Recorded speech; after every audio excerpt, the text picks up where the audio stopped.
On January 10th of 1963, 45 current communist goals were submitted to the congressional record. Number 13 was, do away with loyalty oaths. 60 years later, on the very same day, Biden, Obrador, and Trudeau met in Mexico City for the Declaration of North America, which states a plan to unify North America under the ideas of diversity, climate change, migration, health, and regional security. The beginnings of a North American Union, which is a step towards a one-world government. According to law, elected officials must swear an oath that they will support, defend, and bear true faith and allegiance to the Constitution of the United States against all enemies, foreign and domestic. And through the Freedom of Information Act, U.S. Attorney Todd Callender, along with his team at Project Proper Oath, found that not a single member of the existing cabinet has a valid oath of office. U.S. Secretary of the Treasury Janet Yellen has no oath of office. U.S. Secretary of Defense Lloyd Austin has no oath of office and has also failed to register as a foreign agent, which is required due to serving on the boards and conducting international business with Raytheon, Nucor, and Tenet Healthcare. U.S. Attorney General Merrick Garland has no oath of office. U.S. Secretary of State Anthony Blinken has no oath of office.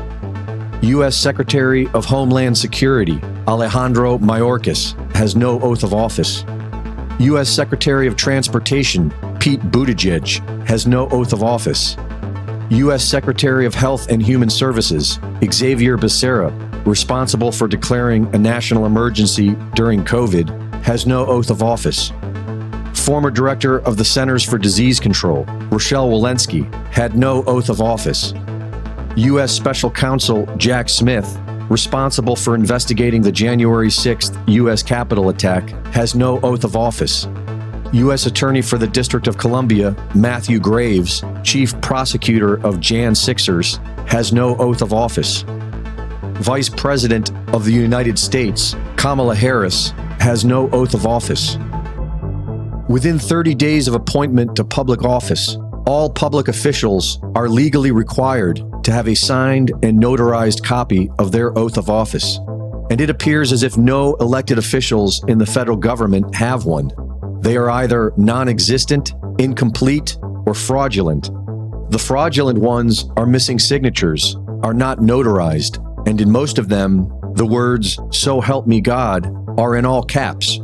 In the U.S. Constitution, "So help me God" is not in all caps. And this matters, as many have been telling us for decades, including the great Jordan Maxwell. Today, the entire world of mankind operates under a world law, which is referred to as the law of the high seas or international maritime admiralty. When you were born, you came out of your mother's water. Since you came out of your mother's water, you are a maritime product. This is why, when you were born, the dock has to sign your birth certificate. It's a maritime admiralty manifest showing that your mother brought you into the world and you were going to make money. Anything in this country, if it's a lawful legal document of any kind, your name must be, according to maritime law, be in all capital letters. Why? Because you do not own your body. You do not own yourself. All capital letters name implies that you are a maritime admiralty product. You are not a human. You're not a living entity. You are a product. You're a living entity person. The actual you is represented under law by upper and lowercase name. So you are a corporation whether you know it or not. But you are merely a subsidiary of a larger corporation called United States. This is the way the law works. Reporting for InfoWars, this is Greg Reese.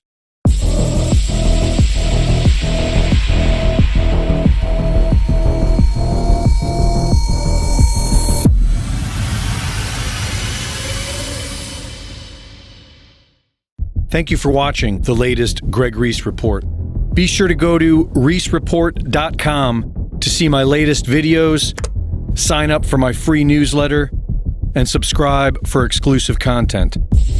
And be sure to support my sponsor at InfoWarsStore.com.